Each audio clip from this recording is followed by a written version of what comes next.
Good morning, Xann. Hi, Morning, how are you? I'm good, thank you. Nice and sunny day, as you can see. So yeah, really good. How are you? Yeah, very good. It's not as sunny where I am, unfortunately. You're in London, aren't you? Yeah, yeah. I'm in the middle of nowhere, basically, out in the countryside, sort of middle England. But What a it's terrible way to start the day to be like, it's so lovely here. It's nice and sunny and beautiful. How is it there? And you're like, it's terrible. yeah, it is terrible though. I'm It's sorry. got its own little microclimate going on here, but Yeah. it's all good. It's all good. It's a very British thing to talk about the weather, isn't it? Um, glad to have you on. Thanks for joining. Thanks for jumping on Leadership Unplugged. A brief intro, I guess, for those who are new to the podcast or want to understand what more can be done and how you can interact with us further. So, Leadership Unplugged was set up because I wanted to have conversations with leaders within various different fields, primarily tech, but various different leaders of different degrees of pedigree, and have sort of frank and open discussions about what leadership is and how to be successful within it, or if you are a leader thinking about how you can be more successful, if you've got particular challenges, or if you're somebody who's thinking about moving into that space, which I think is always scary. Sometimes people just fall into it, don't they? And so I wanted to give that back to the community so that people had some insight on that and hopefully are able to take some pearls of wisdom away. We've got a million different ways to interact with us. We've got a little questionnaire on the actual podcast page. We've got a landing page which you can email us on. I'll have all of our LinkedIn connections and pages so you can talk directly to me or Xann. If you want to keep the conversation going and you're interested, please do. That's enough of a plug of that. Xann, let's dive into you a little bit about you. Xann Schwinn, CEO of Biiah, which is one of my favorite companies in the world because it's all about singing. So how can't it be my favorite company? I love it and I love the idea. But let's start as we always do with a bit about you, Xann, and sort of your background, how you've ended up where you've got to. I'm really intrigued because you and I have spoken in the past, but I don't think we've ever explored that. So go ahead, tell me the journey of Xann Schwinn. As far back as I can remember, I've always been really passionate about music and also vocal music. And I just remember always singing and feeling like motivated by music. And so I ended up going to uni for vocal music and music business. I then started my first company during my studies, at the end of my studies. And I've now worked at the intersection of startup tech and the arts for, I guess, over 10 years now. So I really do feel like this is such a profound moment to do this podcast because I do feel like this company, this role is really the culmination of my entire life's journey has been sort of leading to this role in this moment. So, Mm. yeah. Okay, so I need to explore that, right? So that's an unusual or unique background, let's say. So did it start with a love of arts or singing, or are you sort of conflating those two things together? I think I'm kind of conflating those two things together. So everyone in my family, like my parents, my sister, my cousin, my aunts and uncles, all worked in the arts in various forms. So my mom's a costume designer, my dad's a production designer, my sister studied fine jewelry, but also is a mixed media artist. My uncle was a famous photographer. My aunt was an art curator. So I grew up in this household. We played music. I remember sitting and listening to our record player. My dad, he did years in the States. VH1 is like the big music, or was the big music channel in the 90s, and he did a bunch of shows for VH1, so he used to take me on set. So I just remember like being surrounded by music always. And then when but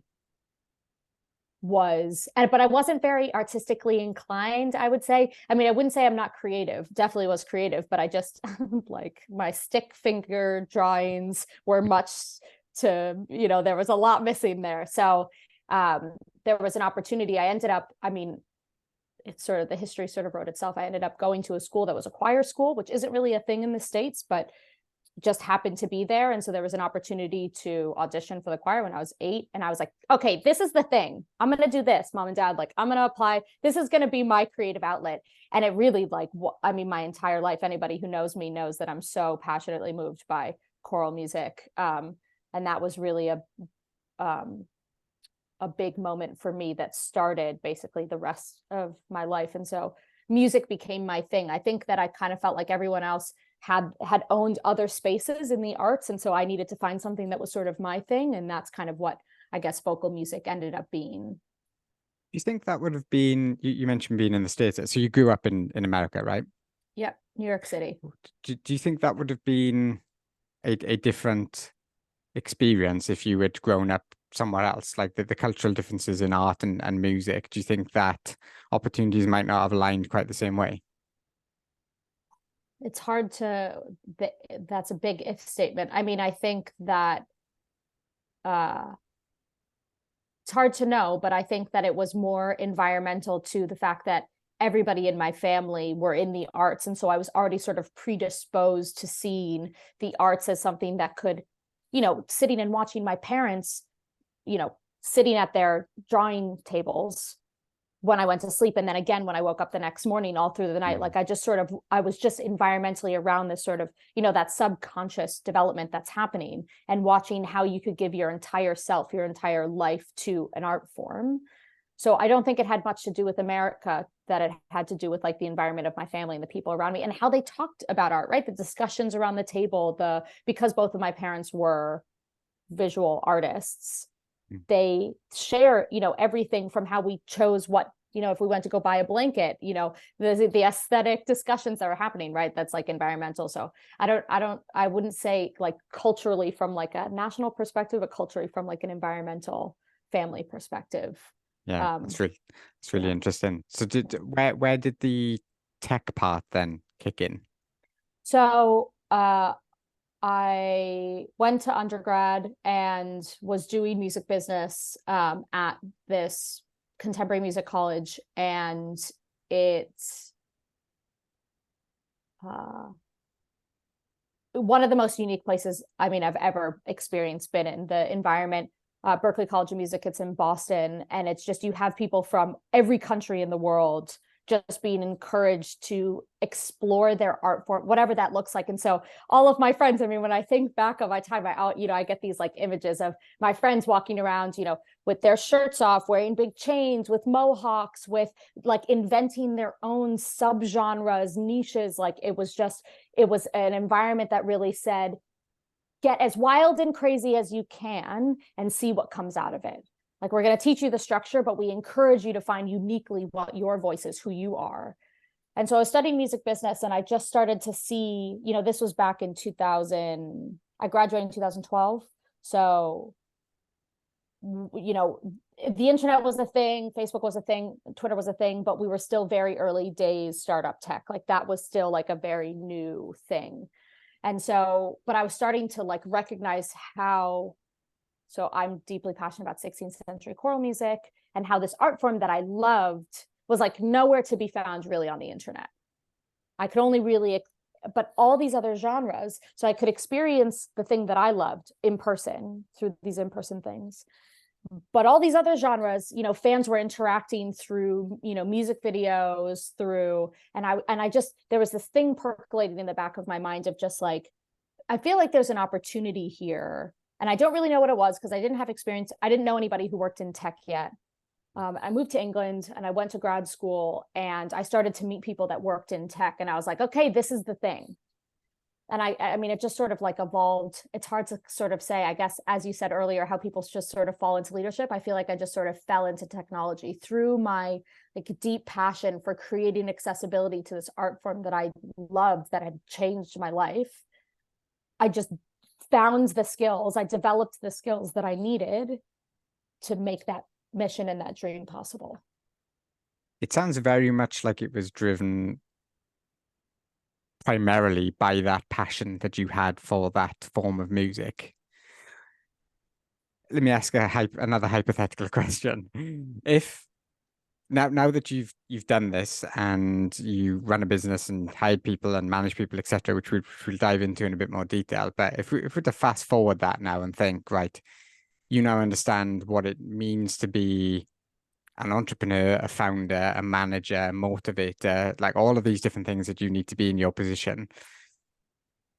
Could you do it again for something that you weren't passionate about, or do you have a drive to do it again? You know, like you hear of people being serial entrepreneurs, like they've got a bug for getting businesses going and helping people and growing something.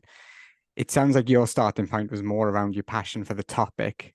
Has it now become that, or has that changed in any way through that journey? Um, I will say I did try to work for a large charity. It was sort of a corporate environment. The office was on 43rd Street and 7th Avenue. So right dead in the center of New York City. And I said, I'm going to do this for a year. So this was after like my second company. We decided to wind it up, and I had to move back to the States, and I was trying to refine my footing. I had worked as a hostess at a bar for a little while. Like I was like, maybe startup isn't my thing. Like I'm going to try something else. I'm going to do exactly what you said, which is not just do something because I'm super passionate about it, but like develop my skills in an environment, see if corporate or semi-corporate is for me. Can I make a successful career within that space? So all my friends, I had friends who worked at all of the big companies and they seemed happy enough. So let's see if I can do it. And I was super unhappy from day one, but I was really committed to like, I'm going to do this for a year, and I'm going to show up, and I'm going to go through the motions, and I'm going to try to excel at my job and see how much I grow and see how much I learn. And I think, and on my 1-year anniversary, I quit. Like I did exactly a year. And the truth is I got through that experience, and I thought, once you've experienced the greener side, not to say that starting a company and running a startup and being a founder isn't like so hard, but I had led all of my entire life up until that point had been led deeply by my passion. And I knew that I was only going to get fulfillment by doing something that I really cared about. Now, I don't think that had to be startup. I worked at a music venue for 2 years, several career life cycles onwards from that job in that corporate. I decided that I wanted to be a bartender because I wanted to try to live hand to mouth and just like not take my work home with me and see what that, and again, quit startup again. I was like, no. I tried it. So now we're off the second time. And I said, no. Okay. Startup isn't for me. I'm going to try, working at a music venue. And I worked there for 2 years, and I felt I'd loved being in an environment. I was still around music, right? So there are other formats that aren't just startup that could have fed this passion that I have for music. I think that there are many different career paths that could have been equally as fulfilling for me, like being a producer, being a director of a theater, like there are lots of different things that I could have done within the music space and still like felt fulfilled every single day. But hard for me once you think, I'm surrounded by people who also, you choose the people around you who like help inspire a part of you sometimes. And a lot of my friends, they all do things because they're passionate about it. So like when your entire environment, your family and all of your friends all do things to feel fulfilled. And I have the privilege of deciding to do things for fulfillment rather than just taking any job that I can get, right? That's immense privilege that I have. Yeah. But once you've experienced that, it's really hard to do the other thing. Like I was incredibly depressed working at a company that was sort of in the corporate environment. I wanted to be, and I suppose this is probably where this conversation is going anyway, but I wanted to be in an environment that allowed me to be me. I feel like I work so hard to be who I am, so authentically myself, to be in an environment, a corporate environment that expects you to show up and fit within a box and show up a certain way and only show parts of your personality felt like, why? Aren't you hiring me because of me? And these other environments, music allowed me to be me, allowed me to be passionate about, allowed me to be like nerdy about this sub niche genre that I loved, in a way that these other more structured environments or older, antiquated corporate environments wouldn't allow me to be. I think this will resonate with a lot of people. Do you think that's changing? Do you think more people are now starting to think about let me rephrase the question. So we talk a lot more now since COVID and since we are a more transparent world and we see more of the world and we've got access to more of the world and we see different points of view, etc. You'd like to think that the world is slowly becoming better and more well-rounded and understanding of different things. Part of the dialogue there has been around work-life balance, especially from COVID and working from home and working in an office, and what does that mean to me and why am I doing these things, etc. And it took something like COVID potentially for us to kind of snap out of the rut that a lot of people were in and go, why am I doing this? And like you said, I'm assuming here there's a privilege enough to be able to think that, as opposed to it doesn't matter whether I think this or not, I've got to go and feed myself. But it certainly feels like that dialogue has started to happen more and more. Do you think, thinking about organizations and what companies are going to do moving forward, that the ones that aren't thinking about that are going to regret not moving in that direction? Because it's going to be harder to hire people, it's going to be harder to retain people, you're going to have depressed staff, which are going to be less productive, if you're looking at it from a capitalistic point of view. I don't know, like I still sometimes don't quite know the exact answer to this. Like, do you drive the person harder, or do you think about what drives them and work within that realm, and hopefully people are passionate about what they do and therefore do a good job at what they're doing? Does that make sense?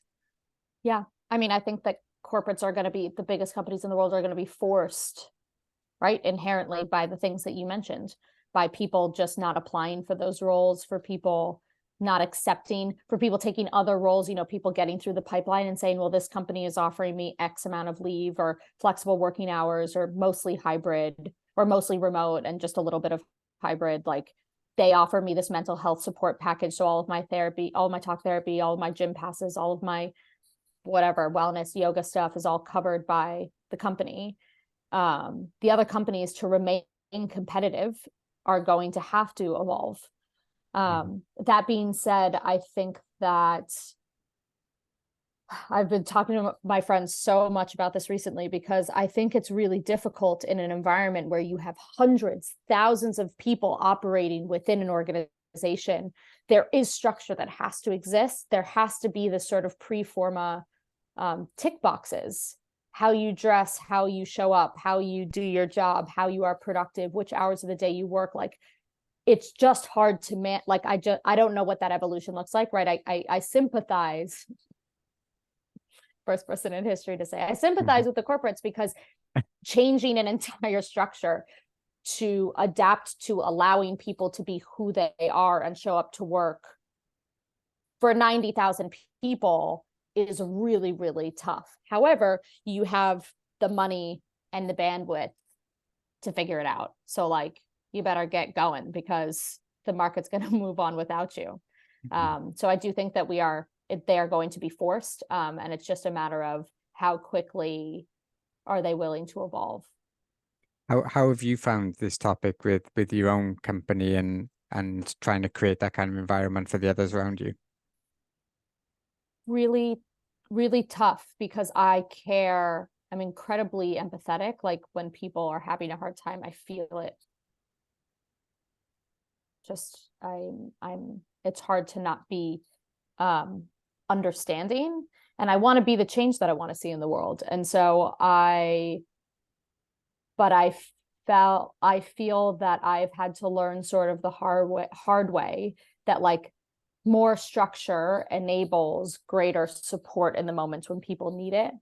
And I was very much, I think, in the early parts of building this company, was being so flexible about other people's needs that I wasn't taking my own needs. I was prioritized. Okay, you need to take time off here, no problem. Okay, so you need to take off here. Okay. And I was trying to be that structural flexibility that allowed, I'll just maneuver myself and the company around your needs.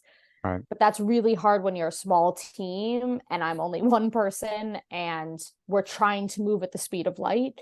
And so I did feel that I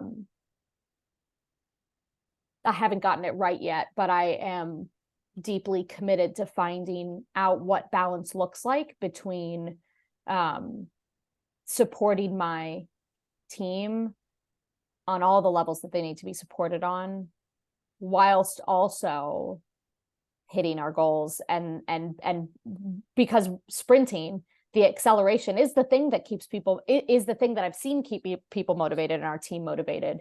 And it's really hard to find that balance. I think it'll become easier as the team grows a little bit and we can have a little bit more flexibility of like, you know, Erin, don't worry that you have to take today off because there's literally there's another person on the team who can cover your role. Right now, you know, we're such a small team. It's like if one person goes out, there's nobody to cover that role but me. And there's only so many jobs that, you know, a single person can do in the day. So I think that it's challenging for all companies, I'm sure. You know, how much budget do you put behind it when you don't have very much budget at all? How much leeway can there be? But I'm deeply committed to, we've explored so many different structural dynamics around productivity, around time tracking, around hour tracking, around flexible working hours, around hybrid working, around team meetups. You know, do we meet up more frequently, less frequently? Like, what does that look? So we've explored it all, and I'm committed to continuing to explore that. But there's no right answer. There's no easy answer. And, you know, I've seen a couple of companies that have done some things really well, but every company still has a lot of room to grow. And so, you know, all I can do is continue to try to take the things that I like from companies that are, you know, 1 or 2 steps ahead of us, try to apply those and kind of grow from there. But I think the two things really have to find balance between each other, right? The well-being of your team and then the well-being of the company, because inherently, if the company's doing poorly, the team is probably going to feel poorly. If your numbers are down, if you're not hitting your goals, the team becomes less cohesive. And so there is sort of a fine balance that you have to strike between these two things. I think some of this it's still a relatively fresh topic, isn't it? Like people considering and thinking about work-life balance, or at least in the mainstream, you know, and organizations thinking it. So I find it interesting what you said there around trying the different things, which I imagine, and correct me if I'm wrong, it's feasible because it's a relatively smaller team.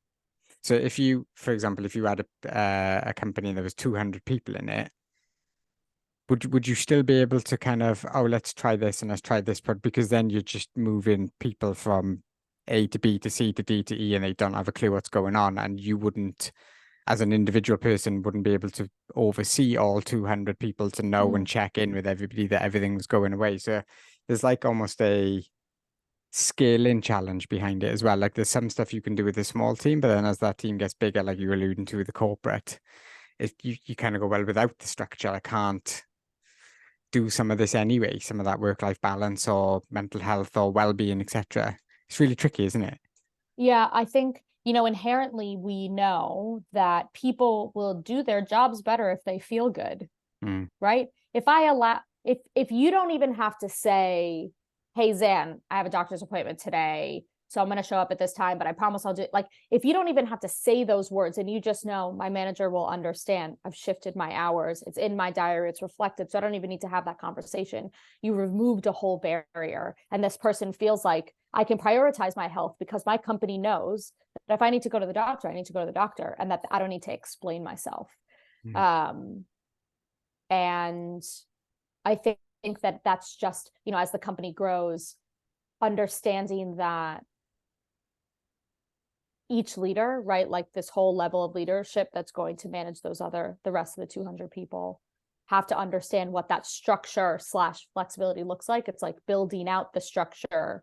Like, what are the things? Is it spreadsheets? Is it calendars? Like, what's the format that allows this program to work? Allowing people enough flexibility to not have to be able to do the things that they need to do when they need to do it and still show up for their team and be a good team member. This is the problem that I think that teams have when they scale too quickly. It's like you try to scale it out, but if you don't have, like, last year we were a team of 8 and I was this only senior manager, and we hit this ceiling of I wasn't able to be flexible around all 7 people and their individual needs and managing all of their diaries and not having that. There came a need for this structure, for okay, what's the next iteration of this looking like? Because when we were a team of 4, I could actually kind of say, yeah, no problem that you go away here because there's like this, and I could do that all in my head. But when we got to 8 people, it was really hard for me to manage all that stuff just in my head.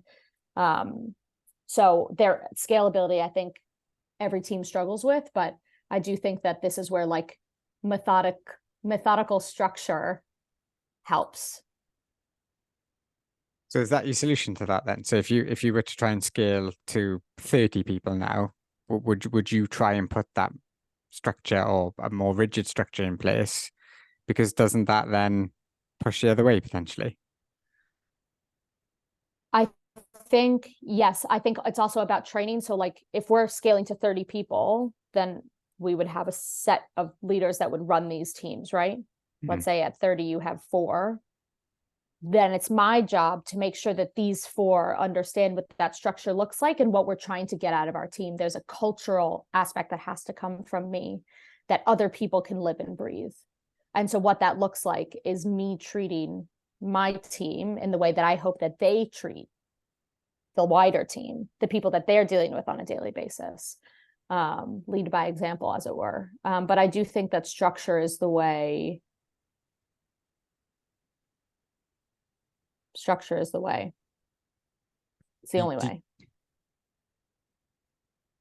I guess from what you're saying as well, that culture coming from the top down and trickling down through is probably easier to grow and cultivate and manage as you're growing a team, as opposed to what we were talking about with some of the big corporates. Like if you try to change that now, trying to change something rather than trying to grow it from inception is much more difficult, because where would you start on that line of management, you know? Yeah. I mean, I've read books about leaders at huge companies who have tried to change the whole corporate structure, who have CEOs who have come in and tried to turn things around, and like huge challenges, especially if people are used to doing, I think one of the things that we're coming up currently at larger corporations is people who are used to doing a thing. So we run a well-being company, we run a wellness program, we work with a variety of large corporates in a variety of different manners, some with weekly programming, some with hybrid programming, some with virtual, some with fully in person. And it's so interesting to work with these managers who all have a very different mindset of what their team wants, needs, as far as hybrid is concerned, as far as programming is concerned. And it's so clear to me which companies are a little bit more progressed as far as the holistic human and what the holistic human needs, versus people who are like, no, people want to come into the office. They want to come in. They want to team bond together. They want to be able to do programs on their lunch breaks. They want to be able to, it's like maybe somebody just wants to have lunch at lunch and they want to do their well-being thing at the end of the day. And like, is there flexibility to create both offerings? But that if you've been trained, if you for 20 years have worked in one, if your modus operandi is like coming into the office 9 to 5, taking your 45-minute lunch break where you eat your sandwich and then you fill up your water bottle and you have this whole structure, it's very hard to change. Like that just has become muscle memory, human behavior. And so there's a big human element, and it's like, how do you change people who are used to doing things a certain way and successfully for so long? Yeah. Which we see in everything, don't we? We see in sort of the way cultures are and behaviors, etc.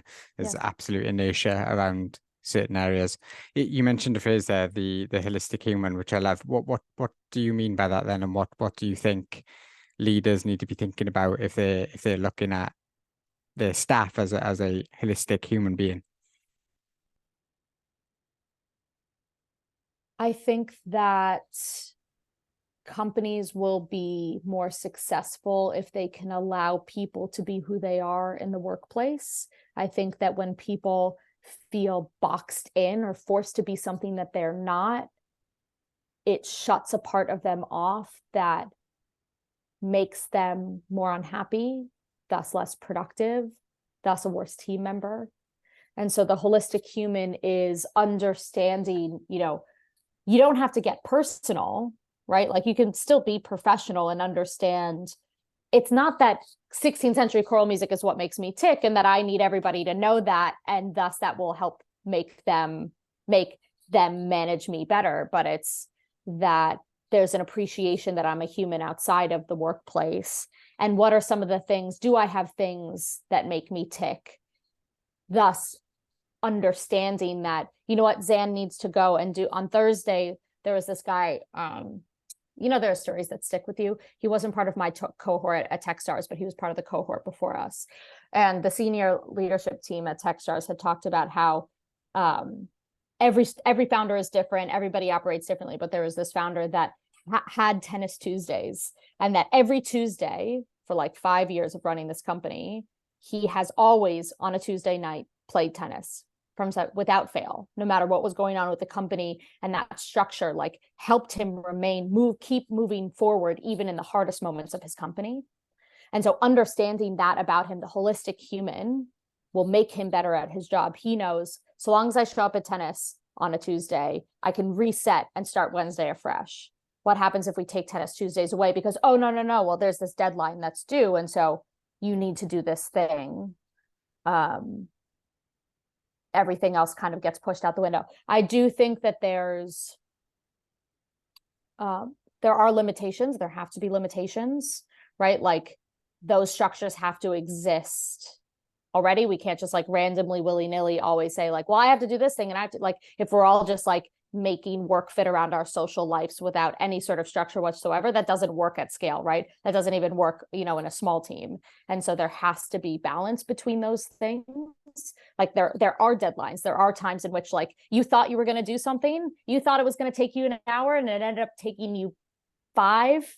Like those deadlines still exist. Your clients, your investors, et cetera, still expect these things from you. So I do think that there's a balance between understanding the holistic human and like still having structure that allows people to be good at their job. However, I do think helping people be good at their jobs, also like be productive positively, will also yield to better holistic well-being. Like if you're just doing a terrible job all the time and you're doing a terrible job, it's not very motivating, is it? So there's a really tough balance there, but I do think the holistic human is just understanding what people tick. We do in all the business accelerator programs I've done, my business course, the number of like personality tests I've taken and like motivational charts that we've looked at, like what out of these 15 options, what's the thing that motivates each of your team members? And if you just understand that thing, if you can build productivity around that, like for me, it's completing a task, it's checking things off of my list. And so if you know that about me, you can help create structure that helps me be more productive. But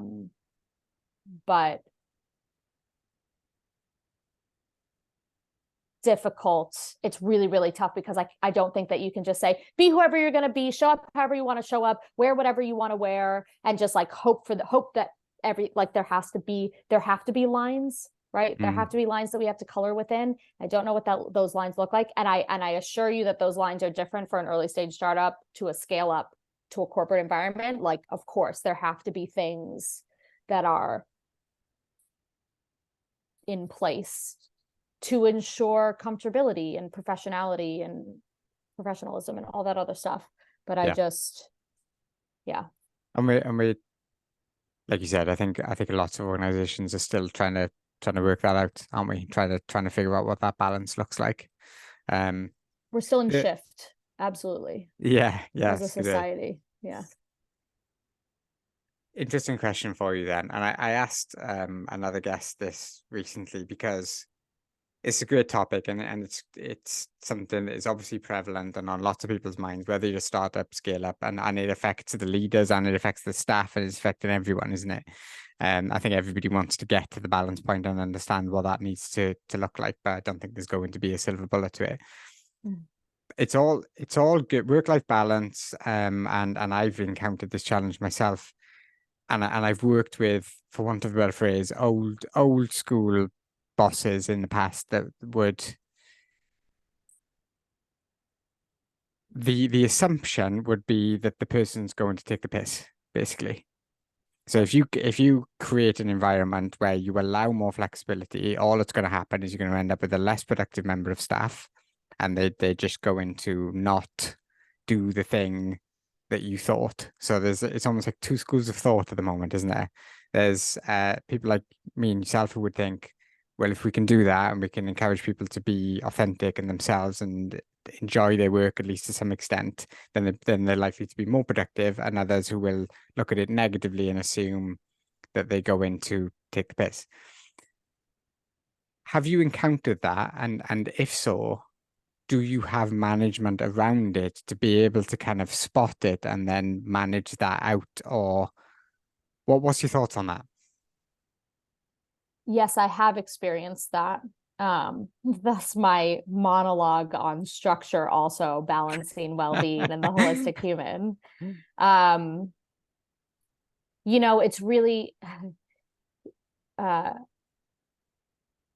we think about ourselves, and like who I was 6 months ago is different than who I am now. I need different things, right? Summertime, I need different things than I need in the winter time. And so, I've had team members who have come in needing one thing and suddenly needing something very different, and expecting me to just shift everything, all of our company goals and everything around about that one person, despite being a bigger team that are all sprinting towards similar things. And it's a really tough one. And that's why I think that the structure has to exist before those things happen. Like Tennis Tuesdays is okay because he came in saying, I mean, he's a CEO, so he built that structure anyway, but he's like, I'm going to do these things. However, if after Tennis Tuesday, I need to come back and at 9 p.m. sign back online after I'm done with tennis and work until 1, I'm going to do what needs to be done for my company. And he's made that, I will do this, but in compromise. Yeah. In about like, I'm going to like come back online. And I think that,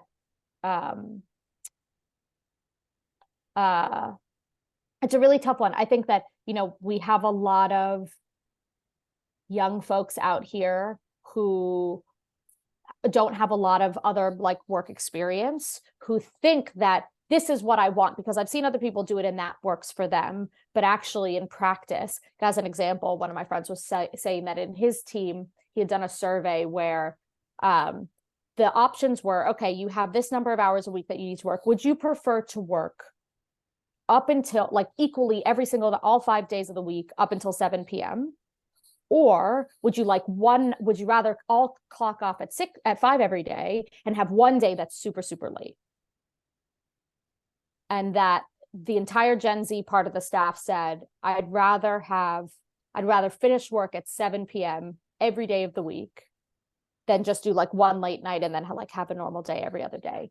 And me and him, being millennials, were like, that's crazy. I'd rather clock off at 5 and have like a whole half day 4 other days of the week and work one really late one and just like power through and compartmentalize that way. And we were both like, what is it about our millennial mindset versus the Gen Z? Like, I want to understand it because from my 10 years of working in this environment, I know that I will be much more worse off if I have to work late like mid into the evening, every single day of the week. Yeah. Than I will if I just have one late, and then the rest of the week I can go for dinner and I can go for a walk and it's still, sunshine is still, out at 5 p.m., this time of year. And like, that means like I can go for a picnic in the park with my friends or whatever. And like, or I could go and sit in a beer garden and like be outside or whatever. Like, and there seems to be sort of a generational mindset. I don't like to live in this isn't this example is a binary, but like, I don't like if there isn't just all the generation thinks one thing and this generation thinks another thing. Like, I don't think that that's true, but I do think that it's interesting. It's hard to build that structure that fits for everyone because there are a lot of people who feel like they have a lot of bright ideas when they don't actually have the context or the experience to know what's going to make them successful in the workplace. And so how much do you give an inch versus half a mile versus a full mile to these structural things that are actually set up to help people grow and learn and evolve within their role. It's just coming back to like, it's so tough and there's no perfect way. And I don't think that there's a perfect balance, but that like structure is the way. There has to be a compromise, right? You're doing a job for money.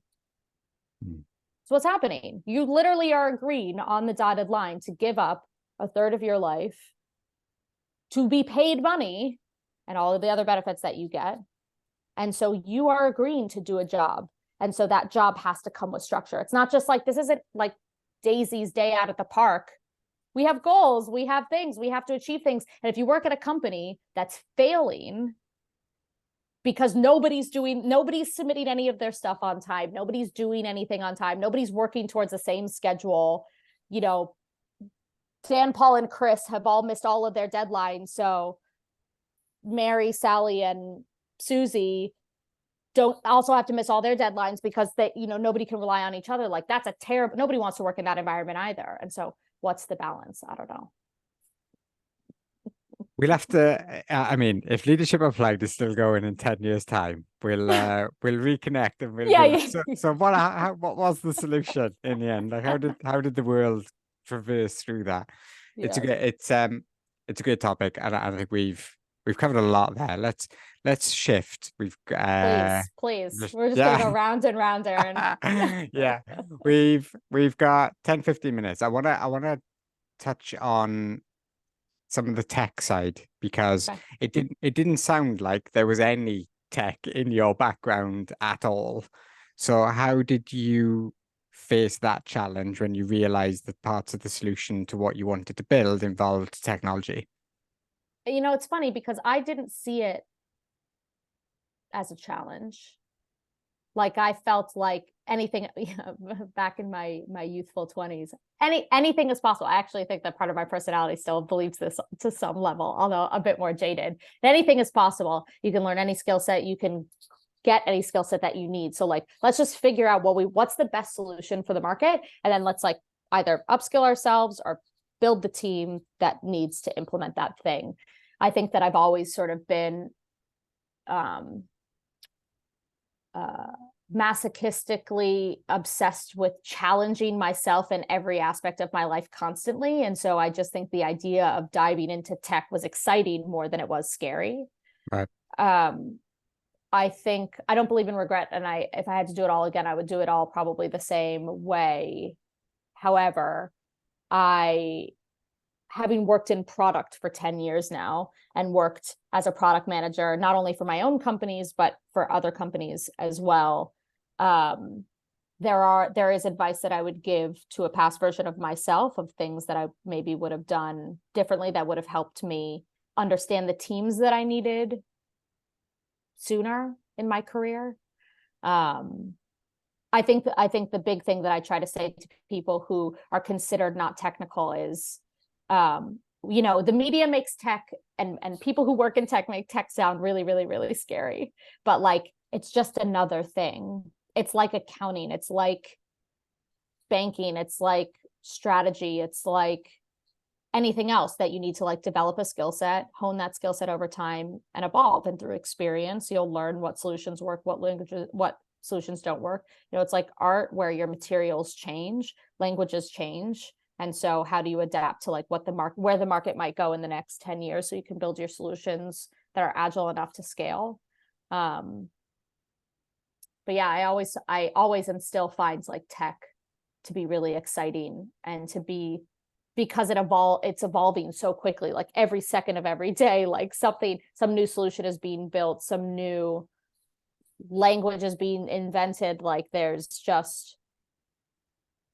you're never going to have a day where you're not challenged. And I just kind of love that about this industry. So did you hire in any expertise from that tech perspective to be able to give you that clarity of thought that you now have?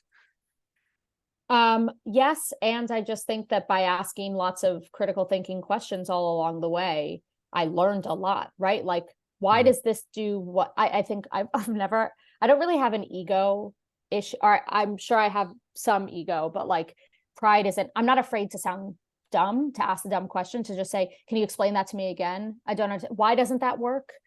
And it's really, really tough, right? Because really, really technical people don't really want to explain why. They just want to do their thing. But through asking those questions again and again and again, it enabled me not only to be better at my job of being a product manager, but also help, right? The job of a product manager is to understand what the client and the customer needs and be able to translate that within whatever other skills that you have to the technical team to build and then to test. And like, you're kind of the bridge between these two worlds. And so the more that I can understand this and get on the same page with this and this, the more that they can understand, the better that I'm at my job, but the better solution that we're going to create. And so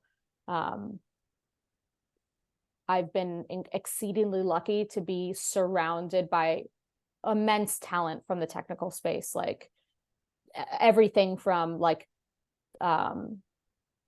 software development, AI, like anything, like, and asking just questions because I'm curious and never letting that sort of curiosity dampen has enabled me, I think, to evolve within this space as the space has evolved, like evolve with it. Do you think it's inevitable that organizations are going to have to think that way when it comes to tech, because tech has become such an integral part of pretty much everything in life? So rather than just relying on the one expert with it, it might help other leaders if they could get a bit of an understanding of it with critical thinking. Do you think that will allow them to then be more effective Of course, the if role you're that they running, do? yes, first of all, like what company doesn't use tech in some way, whether you're building your own website, whether you have your own app, even if it's like a white label app, like every company and any bank, any company. Like I was thinking about this yesterday.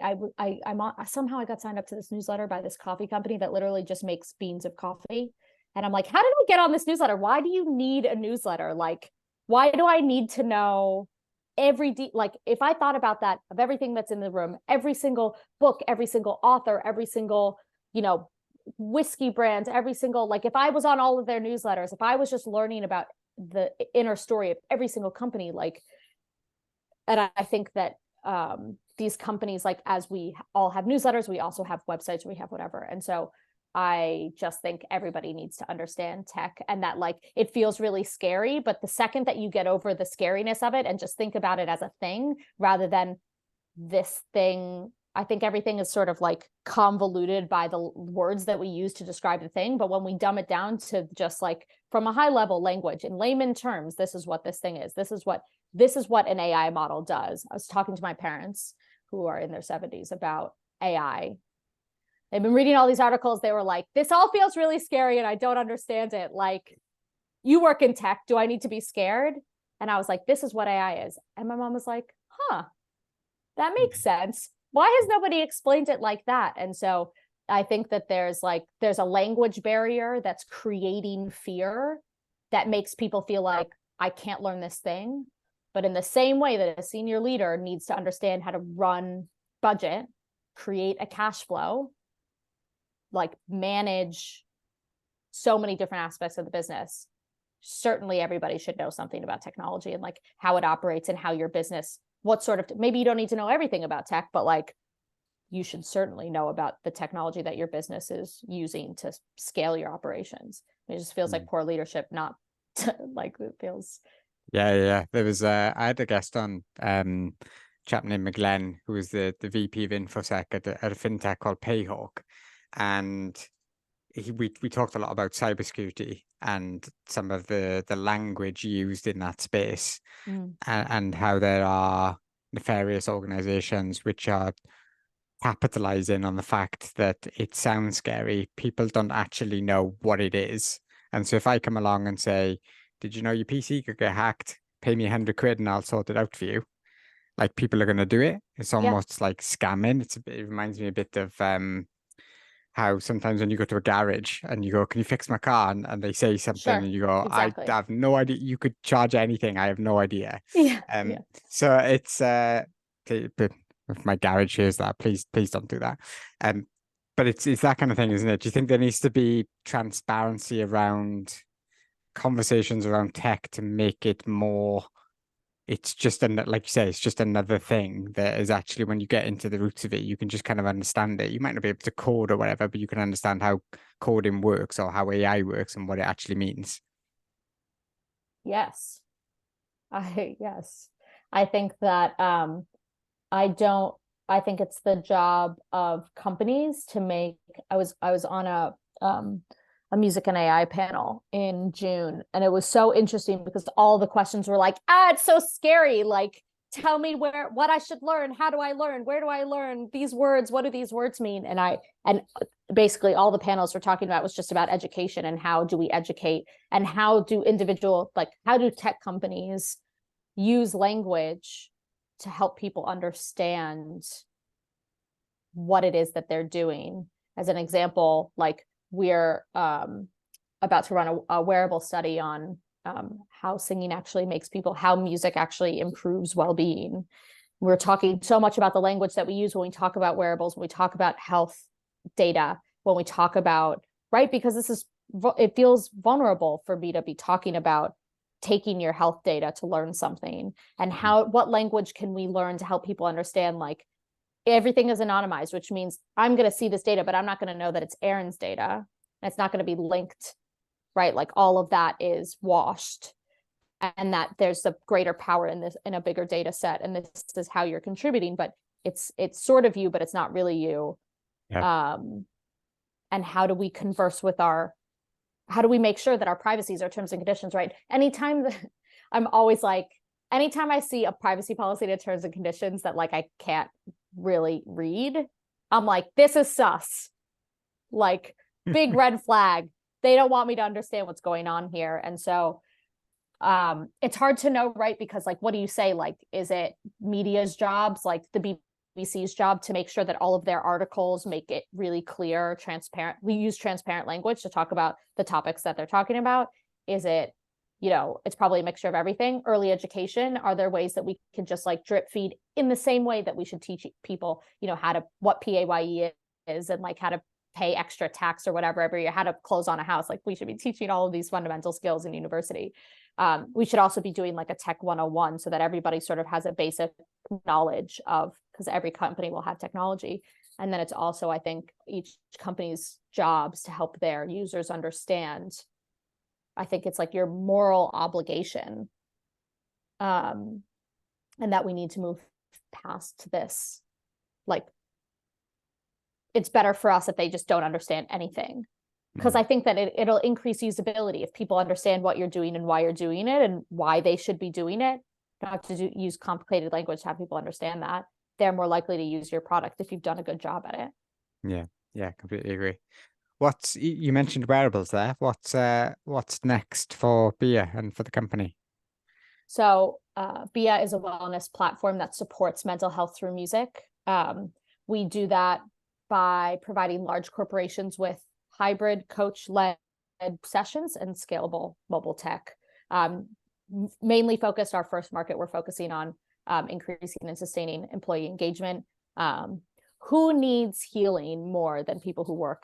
Like, coming full circle back to the start of the conversation, than like people who work at large companies, right? And can we like put music in the workplace in a way that allows people a little bit of respite? And so what's next for us is we're user testing our mobile app linked to wearable technology, so that we can really empower people to use music, so they can see how music is improving their lives and use this to better their well-being. In the same way that you think about, during the pandemic, we started going on mental health walks, like that same sort of concept of understanding that this thing is good for us. And so we should make time for it in our days. Maybe music isn't the thing for everyone. Some people it'll be sports, some people it'll be yoga, some people it'll be, I don't know, talk therapy. It'll be sitting in a sauna, like swimming, whatever your thing is, right? But like, that music is one of those things, and that it's not just like, it's probably, I like music, I like listening to music. How many people power their entire days listening to music? There's a reason for that. Like, we feel like it channels our emotions in a way that allows us to be more productive, to allow us to be calmer, to allow us to sleep better, to, like, you name it, to have a more intense gym session, to dance all the stress away, right? Like, and so it's just about taking that next evolutionary step with music that's an intrinsic part of the human experience, and allowing people to see it and use it as a well-being activity. Wow, sounds incredible. But do you think you've succeeded? My last question. Do you think you've succeeded in, because you alluded to it right at the start, that you've kind of hit that culmination point, that fulcrum of all the different things in your life that have allowed you to get to this point now, does it feel for you personally like you're in the right place, doing the right thing, and that this is what you need to stick with, and to bring that value to other people? Do you think you've got there? Yes. Amazing. That's so good, isn't it? I want to clap to that. It's just so nice. I love that. I'm excited to see what continues to come from this space. I think you're just you're fascinating and interesting person, Xann. I love talking to you. So I wouldn't be surprised if we end up doing another podcast on something maybe in 10 years' time when we see if that silver bullet ever came around, right? You're on. It'll be really interesting. Really, really interesting for sure. No, I'm so grateful. Thank you so much for having me on the show. I'm looking forward to watching your other episodes, and anyone who's listening to this podcast, if you want to reach out, if you want to chat about any of the things that we've chatted about. I mean, I feel like we've just been sort of like pontificating on the employment space and like how we might better society over time as employers and leaders, and take that morally on board. But all of this stuff is so important. So I'm always happy, as Aaron said at the start of the podcast, I'm always happy to chat, whether it's in the comments on LinkedIn, whether it's, having a follow-up where we actually have a group call and we're all sitting on and we're talking, we try to figure out what that structural balance between productivity and well-being is. Like, I'm really always up for it. So thanks everyone for listening. Yeah, thank you, Xann.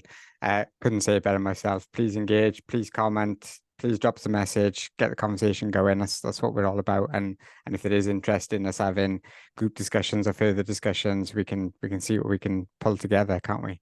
So thank you, and I'll leave you to enjoy your day. I'll speak to you again. Thank you very much. Cheers, Xann. Thanks, Aaron. Thanks. Bye for now.